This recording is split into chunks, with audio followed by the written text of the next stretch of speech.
confusion and fear in this refugee camp in Bangladesh, where Rohingya Muslims are faced with the prospect of being returned to Myanmar.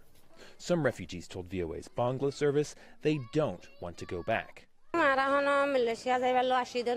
Myanmar people tortured us and slaughtered us, so we came here for safety. We came here to seek justice.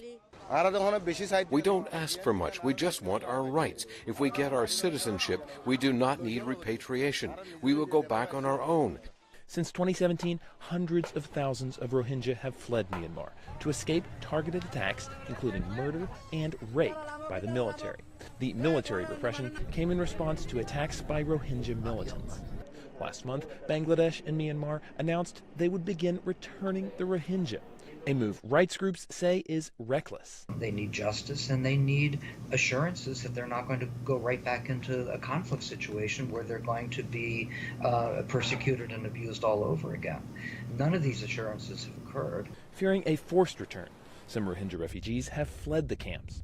Human Rights Watch says Bangladeshi troops are trying to stop people from leaving. And on top of that, the list that was provided between the Bangladeshi and the Myanmar officials was a list that was essentially taken at random. I mean, I spoke to the head of refugee repatriation in the Bangladesh government, who said, yeah, we just took a registration list and used that.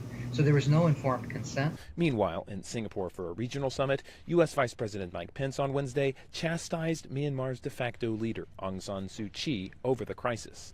The violence and persecution by military and vigilantes that resulted in driving 700,000 Rohingya to Bangladesh is without excuse.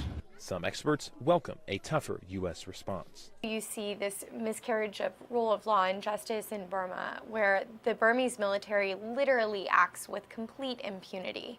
I think that it's so important for the U.S. and for the West, for other nations, to really press on these Southeast Asian nations and to say, we're watching you, and we're going to hold those individuals accountable.